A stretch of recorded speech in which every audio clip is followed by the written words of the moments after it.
3 পুলিশকে গ্রেফতারে পরোয়ানা জারি। এক্সিকিউশনটা কার্যকর হয় নাই, সেটা যেন হয় দ্রুত, সেই ব্যবস্থা নিতে উনি অনুরোধ আমাদেরকে বলেছেন। যাদের গ্রেফতারি পরোয়ানা জারি হয়েছে সেটা ইনভেস্টিগেশন ম্যাটার। যদি কোনো মামলার সাথে সংশ্লিষ্ট কোনো বস্তু সিজ বা সার্চ করে পেয়ে যায়, সেটা যেন এক্সামিন করতে পারে ফ্রম দি প্রপার অথরিটি। হত্যার বিচারের অপেক্ষায় মানুষ। শেখ হাসিনা কতজনকে সন্তানহারা করেছেন হদিস নেই, মন্তব্য রিজভীর। শেখ হাসিনা কসাইয়ের মতো তিনি ক্রস ফায়ার দিয়েছেন, তাজা মানুষকে উধাও করে দিয়েছেন, তারপরেও তাকে বলতে হবে মানবতাবাদী।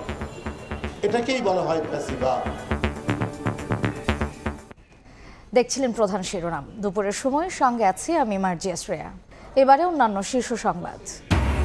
এবারও গরমে লোডশেডিং এর শঙ্কা, আর্থিক চাপে বিদ্যুৎ জ্বালানিতে বকেয়ার পাহাড়, পাওনা চেয়ে শেভরন আদানির চিঠি, অর্থ ছাড়ে অগ্রাধিকার দেওয়ার পরামর্শ।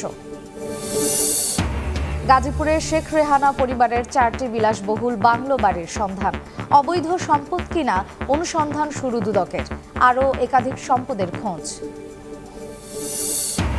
প্রবাসীদের ভোট দেওয়ার ব্যবস্থা নিশ্চিতে কাজ করছে নির্বাচন কমিশন, জানালেন ইসি সচিব। ভোটারদের আস্থা ও সচেতনতা বাড়াতে সহায়তা দেবে ইইউ।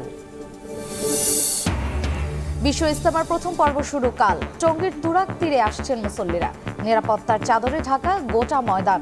সরেজমিন পরিদর্শন র্যাব মহাপরিচালকের।